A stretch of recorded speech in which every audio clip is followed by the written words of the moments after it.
राम राम जी। जय श्री राम। कैसे हैं आप सब? 2 दिन आप सबके साथ शामिल नहीं हो सकी, कुछ घरेलू व्यस्तता थी।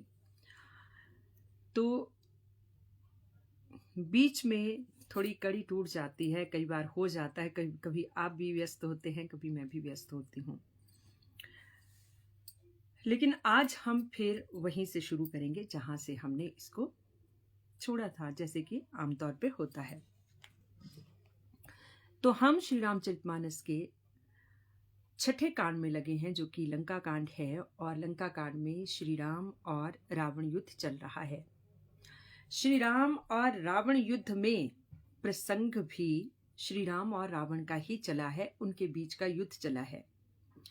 क्योंकि रावण के संग्राम में आने से पहले उसके भाई, उसके महावीर योद्धा, उसके मंत्री, यहाँ तक कि उसके बेटे भी इस युद्ध भूमि की आहुति में चढ़ चुके थे।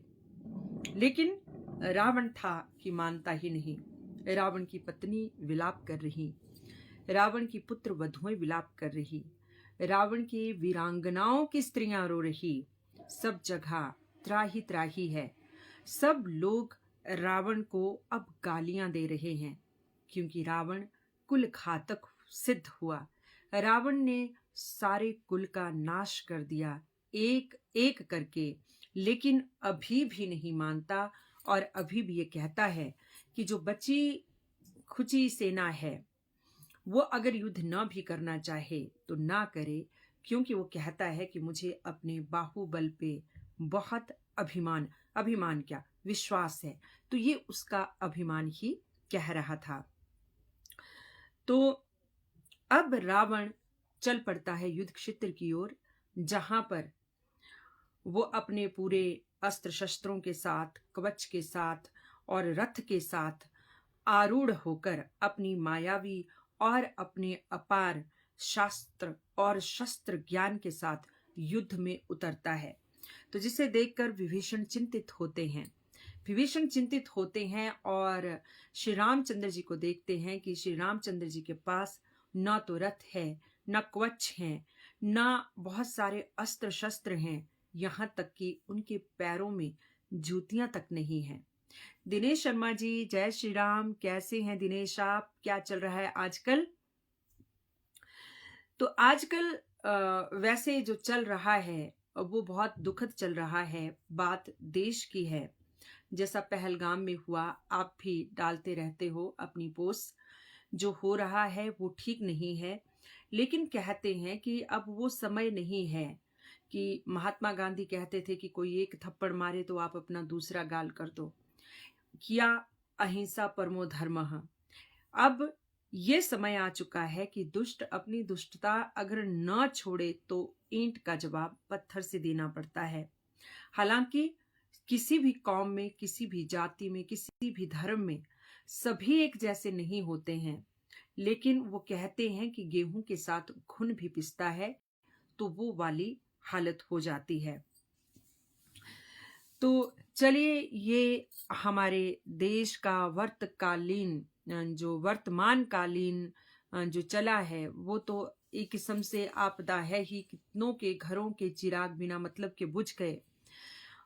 ये चीजें अब सरकार लेवल पे तो चलती रहेगी, लेकिन साथ में हम सबको भी सोचने की आवश्यकता है कि हम सब में आत्मरक्षा करने के गुण आने चाहिए। और बल्कि मैं तो ये समझती हूँ कि अब हमारे स्कूल्स में एक क्लास ऐसी भी बच्चों के लिए होनी चाहिए जिसमें आत्मरक्षा के गुर सिखाए जाएं, राष्ट्रभक्ति सिखाई जाए।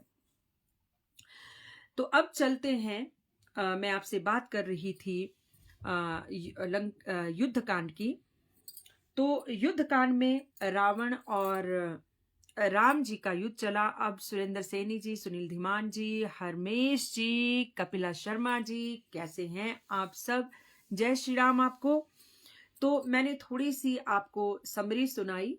2 दिन बीच में मैं उपस्थित नहीं हो पाई, कुछ व्यस्तताएं थी। लेकिन क्योंकि आप निरंतर सुन रहे हैं, आप जानते हैं सब कुछ, तो थोड़ी सा मैंने सारांश आपको शुरू में बता दिया कि विभीषण श्री रामचंद्र जी से कहते हैं कि आपके पास तो जूते तक नहीं, रथ और कवचों की तो बात ही क्या है। तो श्री रामचंद्र जी ने विभीषण को समझाया था, उपदेश दिया था कि युद्ध केवल रथ और कवच अस्त्र शस्त्रों से नहीं जीते जाते हैं, तो युद्ध जीतने के लिए और भी बहुत कुछ चाहिए होता है, जिसका मैं विस्तार से वर्णन कर चुकी हूं।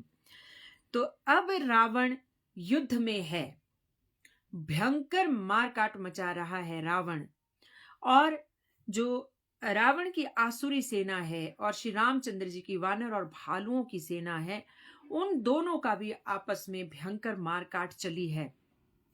इतनी मारकाट चली है कि जैसे रक्त की नदियां बह रही हैं, चहुं दिशा में रक्त ही रक्त, और शरीर के कहीं किसी का धड़, कहीं किसी का सिर, कहीं जैसे युद्ध के हालात हो सकते हैं। और ऐसा युद्ध जहां एक दूसरों पे घातक अस्त्र शस्त्र फेंके जा रहे हैं, जहां एक दूसरे पे बड़े बड़े पहाड़, बड़ी बड़ी चट्टाने, बड़े बड़े वृक्ष उखाड़ के फेंके जा रहे हैं, तो उस युद्ध क्षेत्र की भला बात ही क्या होगी, क्या उसका मार्मिक वर्णन किया जा सकता है। तो शोभा देखी हर्षी सुर बर्ष ही सुमन अपार, जय जय करुणानिधि छवि बल गुण अपार। अब श्री रामचंद्र जी ने जब उपदेश दिया विभीषण को कि युद्ध केवल बल से ही नहीं जीता जाता, युद्ध के लिए और भी बहुत सारी गुण होते हैं जिससे जीता जाता है, तो विभीषण जी बहुत प्रसन्न हुए थे, उनके मन को शांति मिली थी। और उधर देवता अब ऊपर से पुष्प वर्षा करते हैं, क्योंकि यही वो घड़ी थी जिस घड़ी के इंतजार में सभी देव, गंधर्व, किन्नर, सभी ऋषि, सभी मुनि, सभी ब्राह्मण सारे के सारे इसी प्रतीक्षा में थे कि कब श्री राम के हाथों रावण का वध होगा और कब पृथ्वी भार मुक्त होगी पापों से। यही बीच निशाचर अनी कसम सात अति अति घनी, देखी चले सन्मुख कपि भट्टा, प्रलय काल के जनु घन घट्टा। अब इसी बीच में निशाचर यानी कि असुरों की और उधर से वानरों की सेना ऐसी दौड़ी चली आ रही है जैसे धूल धुरिस्त सारा वातावरण हो रहा है और सारे आसमान में धुआं छा रहा है। बहु कृपान तरवारी चमकी ही, जनु दह दिसी दामिनी दमकी ही, कि बहुत सारी तलवारें ऐसी चमक रही हैं जैसे चारों दिशाओं में बिजलियां चमक रही हों। गज रथ तुरग चिकार कठोरा, गर्जी मनहू बलहाक घोड़ा, कि रथों में जुते हुए हाथी और घोड़े जो हैं वो हिनहिना रहे हैं, चिंघाड़ रहे हैं, और ऐसा लगता है मानो बादल भयंकर गर्जना कर रहे हों। कपिल अंगूर विपुल नभ छाए, मनहु इंद्र धनु उहे सुहाए, उठई धूरी मानु जलधारा, बान बूंद भे वृष्टि अपारा। वानरों की पूंछें आसमान में ऐसे झूली हुई हैं मानो इंद्रधनुष हैं, और साथ ही धूल ऐसे उड़ रही है मानो जल की धारा हो, और बाण रूपी बूंदों की मानो बारिश हो रही हो। दीपक जी, ज्योतिर्मय जी, निशांत कुमार जी, जय श्री राम आपको। दुह दिसी पर्वत करही प्रहारा, वज्रपात जनुबारी बारा, रघुपति कोपी बाण झरिलाई, घायल भे निश्चर समुदाय। दोनों ओर से योद्धा, मैंने आपको बताया कि युद्ध में क्या हो रहा है, वानर भी बहुत शक्तिशाली हैं, असुर भी बहुत शक्तिशाली हैं। वानर भी देह से विशाल हैं, असुर भी विशाल हैं। वानर और असुर दोनों में इतनी क्षमता है कि वो पहाड़ों को उठा सकते हैं, चट्टानों को उठा सकते हैं, बड़ी बड़ी शिलाओं को उठा सकते हैं, पर वृक्षों को उखाड़ सकते हैं। तो उस तरह से वही उनके अस्त्र शस्त्र बने हुए और एक दूसरे पे फेंके जा रहे हों। यहाँ जहां राक्षसों की सेना घायल हो रही है, वहां वानर भी घायल हो रहे, भालू भी घायल हो रहे हैं, मानो बारंबार वज्रपात हो रहा है। और इधर श्री रामचंद्र जी भी घनघोर बाणों की वर्षा कर रहे हैं। लागत बाण वीर चिक रही, घुर्मी घुर्मी जह तह मई पर ही, स्त्रवही शैल जनु निर्जय भारी, सोनित सरी कादर भयकारी। कि बाण लगते ही वीर चित्कार उठते हैं और चक्कर खाकर यहाँ वहां गिरते रहते हैं, और खून ऐसे बह रहा है चारों ओर से मानो खून की नदियां बह रही हों। कादर भयंकर रुधिर सरिता चली परम अपावनी। दो कूल दल रथ रेत चक्र अवरत भवती भावावनी। जल जंतु गज पदचर तुरग खर विविध वाहन को गने। सर शक्ति तोमर सर्प चाप तरंग चरम कमठ घने। तो मतलब ऐसी रक्त धारा बह रही है, जो भालू हैं, वानर हैं, असुर हैं, घोड़े हैं, हाथी हैं, वो अपनी अपनी भाषा में चित्कार रहे, चिंगाड़ रहे, शोर मचा रहे, गर्जना कर रहे। और कमजोर दिल वाला तो ये दृश्य देख ही नहीं सकता। तो हाथी, पैदल, घोड़े, गधे, अनेकों सवारियां हैं कि कौन उनकी गिनती करे। तुलसीदास जी कहते हैं, बाण, शक्ति, तोमर, धनुष, तरंगे हैं, ढाल बहुत से कछुए हैं। कछुए को ढाल की संज्ञा दी है तुलसीदास जी ने कि कछुए का खोल कैसा होता है कि कछुआ अपने आप को उसमें बचाता है, तो ढालों को कछुए की संज्ञा दे रहे हैं। मंज ही भूत पिशाच बेताला, प्रथम महा झोटिंग कराला। काक कंक ले भुजा उड़ाही, एक तिछिनी एक ले खाही। भूत पिशाच बेताल भयंकर झोटे उस रक्त धारा में स्नान कर रहे हैं, क्योंकि भूत प्रेतों को क्या चाहिए, वो खून के प्यासे होते हैं, वो आनंदित हो रहे हैं, उन्हें मजा आ रहा है। कौवे, चील जो वहां पे भुजाएं, जांघें, जो शरीर के अंग गिरे हुए हैं, उनको उड़ा के उठा उठा के ले जा रहे हैं और एक दूसरे से छीन रहे, खा रहे। एक कहीं ऐसे ही सौघाई, सठो तुम्हार दरिद्र न जाई। कहरत भट घायर तट गिरे, जहाँ तो मनहु अर्ध जल परे। कोई कहते हैं मूर्खो कि यहाँ पे इतना ये हड्डियां, कंकाल, बाजुएं, मांस, मंजा, आंतरियां पड़ी हुई हैं, तब भी जो है वो गिद्ध और वो आपस में लड़ रहे हैं। घायल योद्धा कहरा रहे हैं और मानो यहाँ वहां वो अधजले से पड़े हों।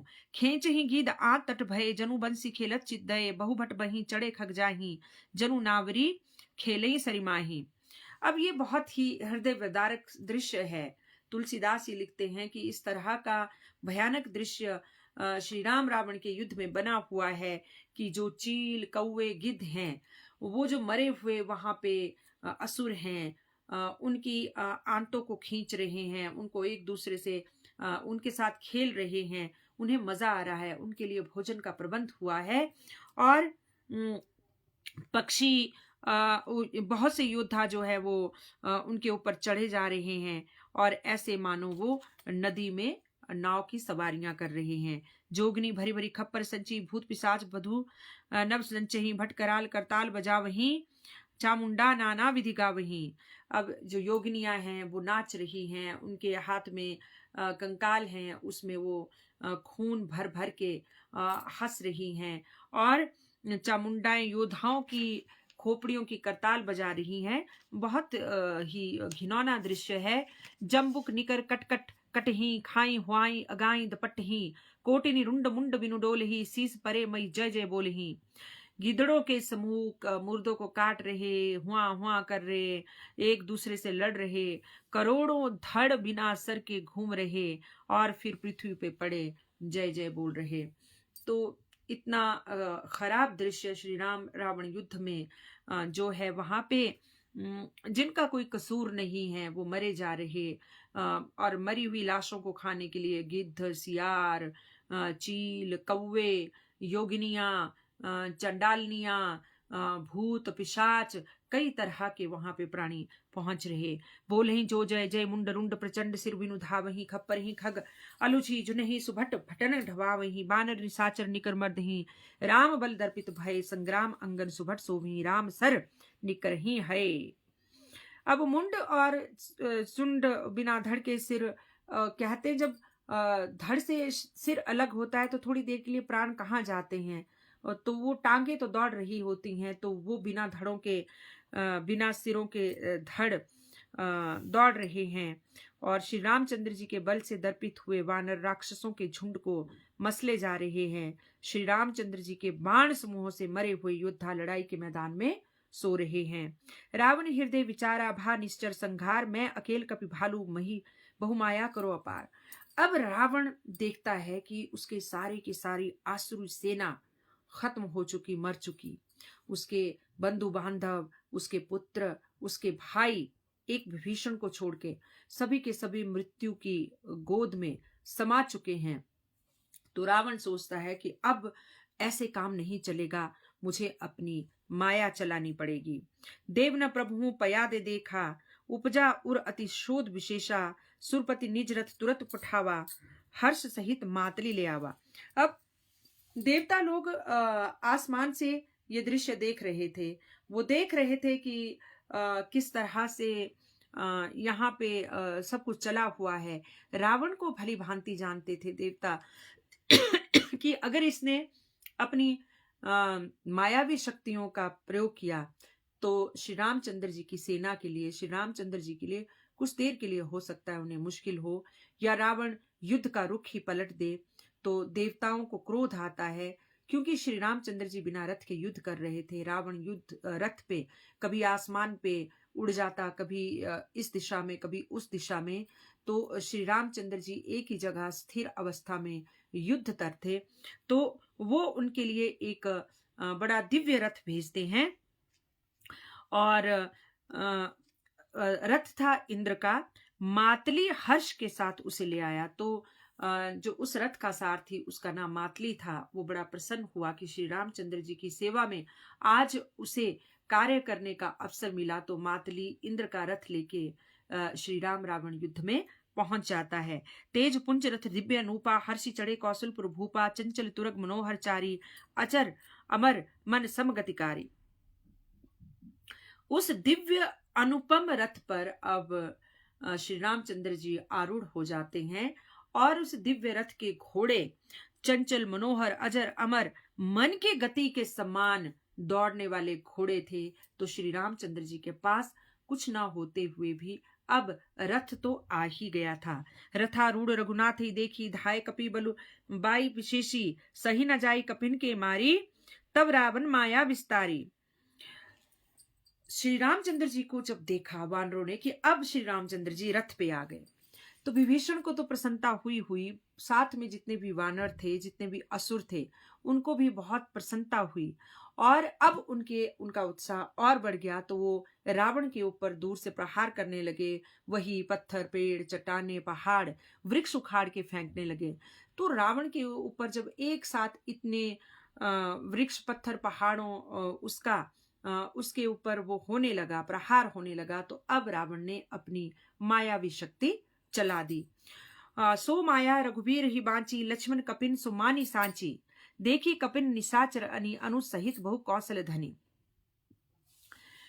अब उसने जब माया चलाई, किसने? रावण ने जब माया चलाई, उसे लगा कि अब मैं अकेला पड़ गया हूं, तो मुझे कुछ अब अपनी मायावी शक्तियों का उपयोग करना होगा। तो वो माया चलाता है। तो जब वो माया चलती है, माया कैसी? मान लो जैसे आप स्वप्न देख रहे हैं, स्वप्न में आपने कुछ भी देख लिया, आप नदी पे चल रहे हो, आप आसमान में उड़ रहे हैं, आप किसी ऊंचे पहाड़ पे चढ़े हैं, आप कहीं से कूद रहे हो, माया ही है। स्वप्न एक माया होती है। हमें वो घटित होता दिखता है, लेकिन वो हो नहीं रहा होता, वो एक मन की स्थिति होती है। तो उसी मन की स्थिति में रावण सारी सेना को पहुंचा देता है। लक्ष्मण भी माया से घिर जाते हैं, सभी वानर, सभी बालू घिर जाते हैं। विभीषण को भी माया नहीं लगती, क्योंकि विभीषण स्वयं असुर था, उसे मालूम था कि उसे माया नहीं लग सकती थी। तो जितने भी बाकी वहां पे थे, उनको सबको माया लगी। तो माया क्या लगी?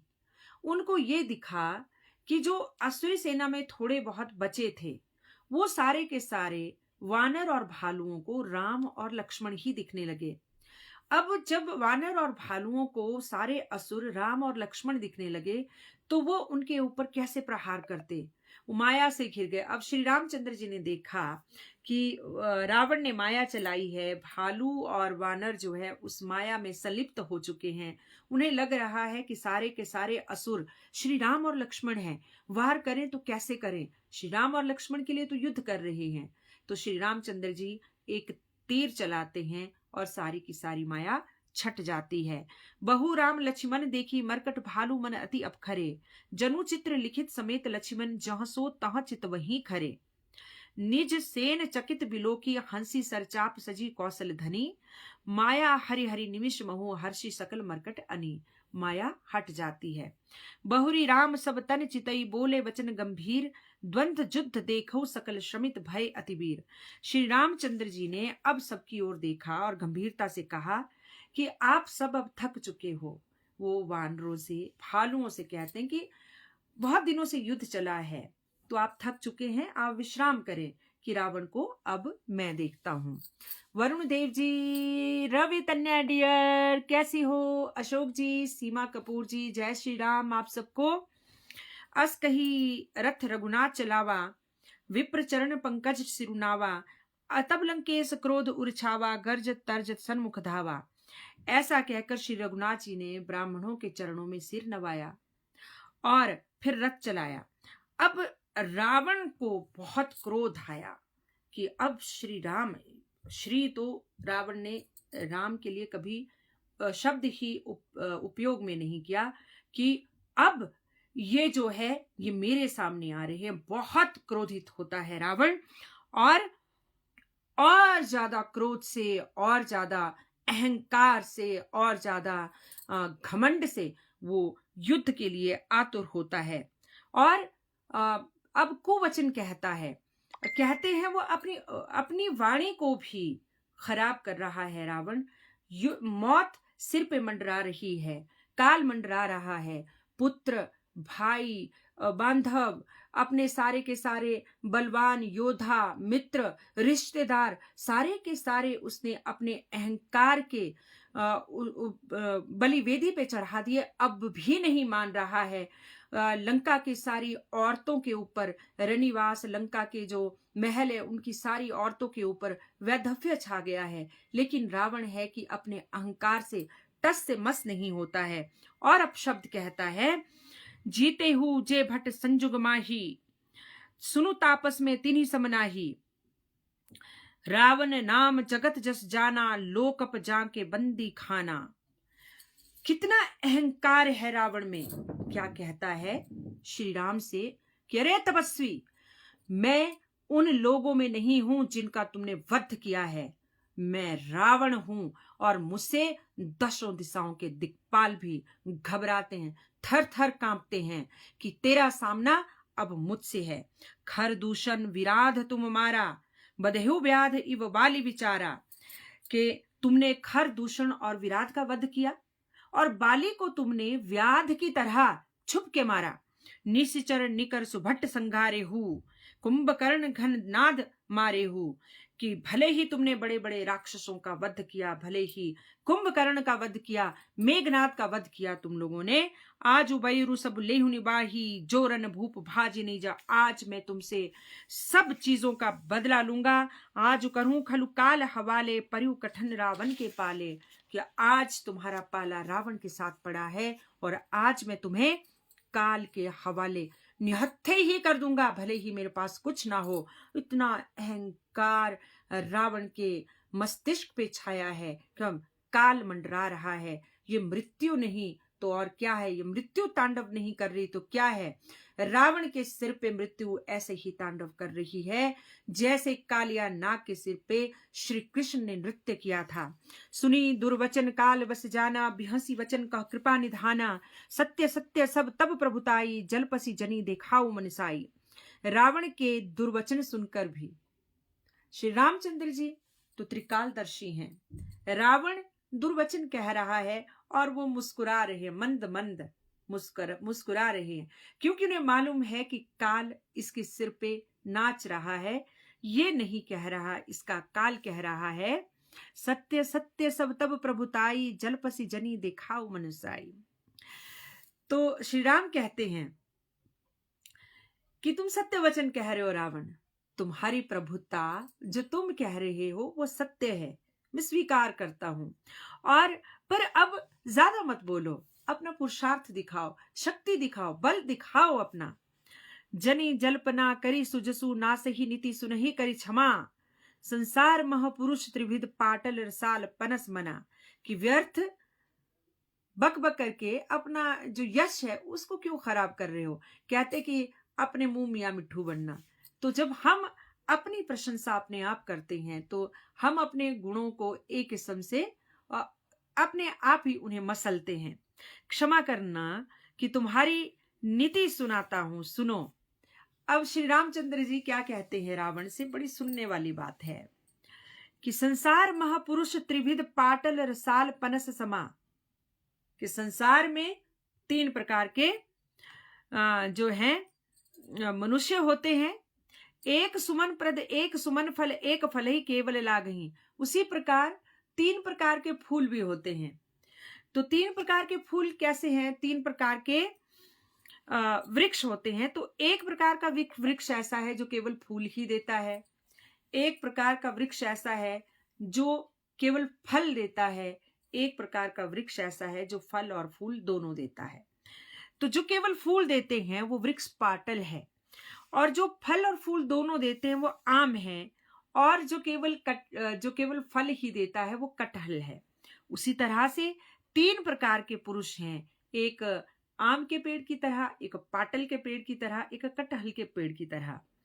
तो एक पुरुष ऐसे हैं जो कहते हैं पर करते नहीं, दूसरे कहते हैं करते भी हैं, और तीसरे केवल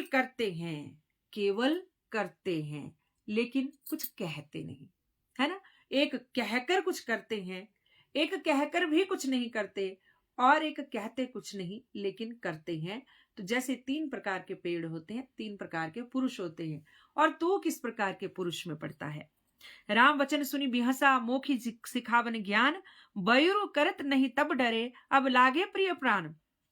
अच्छा, श्री रामचंद्र जी जब ये नीति की बात कहते हैं तो रावण खूब हंसता है अपने रावणी अंदाज में कि अच्छा, अब मुझे बड़ा नीति उपदेश दे रहा है। जब तुमने मुझसे बैर किया था तब ये नीति तुम्हें याद क्यों नहीं आई थी? और आज जब अपने काल को अपने सामने देख रहा है तो डर रहा है और मुझे उपदेश दे रहा है ताकि मैं युद्ध से बाहर भाग जाऊं।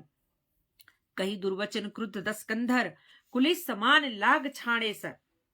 दुर्वचन कहकर रावण क्रोधित होकर दोबारा बाणों की बारिश करता है। नानाकार सिली मुख धाये, दिसी अरु विदिसी गगन मही छाए। अनेकों आकार प्रकार, विभिन्न प्रकार के वो बाण श्री रामचंद्र जी के ऊपर छोड़ता है, और श्री रामचंद्र जी क्या करें उन बाणों का, वो टूट टूट जाते हैं। कोटि चक्र त्रिशूल पबारे, बिनु प्रयास प्रभु काटि निवारे, निफल हुई रावण सर कैसे, खल के सकल मनोरथ जैसे। वो कई तरह के अस्त्र शस्त्र त्रिशूल चक्र चलाता है, परंतु श्री रामचंद्र जी बिना परिश्रम के ही उनको काट डालते हैं। रावण के बाण उसी तरह निष्फल हो रहे हैं। तुलसीदास जी कहते हैं जिस तरह दुष्ट के मनोरथ जो है वो निष्फल होते हैं। तब सतबान सारथी मारे सी, पर्यो भूमि जय राम पुकारे सी, राम कृपा करी सूत उठावा, तब प्रभु परम क्रोध कहूं पाया। तब श्री रामचंद्र जी के सारथी को रावण ने बाण मारे, और श्री रामचंद्र जी की जय करते हुए वो सारथी पृथ्वी पे गिर पड़ता है। श्री रामचंद्र जी सारथी को उठाते हैं। अब उन्हें अत्यंत क्रोध आता है। भय क्रुद्ध जुद्ध विरुद्ध रघुपति त्रोण सायक कसम से, कोदंड धुनि अति चंड सुनी, मनुजाद सब मारुत ग्रसे। मंदोदरी उर कंप कंपति, कमठ भू भूधर त्रसे, चिक्कर ही दिग्गज दसन गही मई, देखी कौतुक सुर हसे।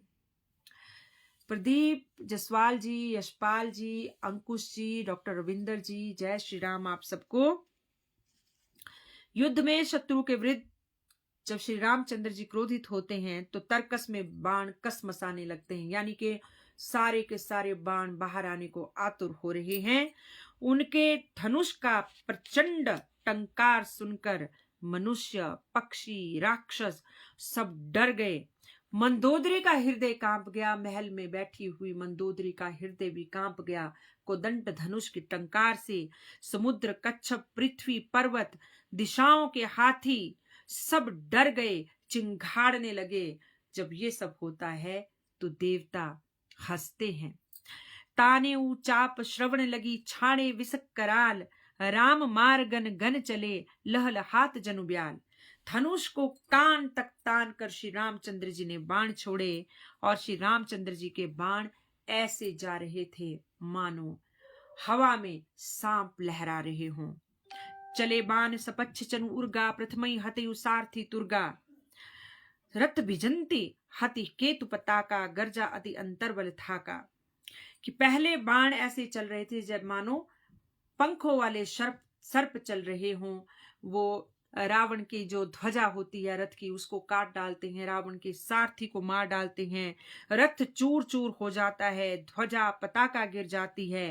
रावण जोर से गरजा लेकिन अंदर से थक चुका था। और देखने वाली बात है कि भले ही कोई भी हो, जिसके पुत्र, जिसके भाई, जिसके महारथी एक एक करके उसके नजरों के सामने मृत्यु को प्राप्त हो चुके हैं, मन से तो वो पहले ही थक चुका है, लेकिन अब रावण तन से भी थक रहा है। तुरत आन रथ चढ़ी खिसियाना, अस्त्र शस्त्र छाड़े सी विधियाना, विफल होई सब उद्यम ताके, जिमी पर द्रोह निरत मनसा के।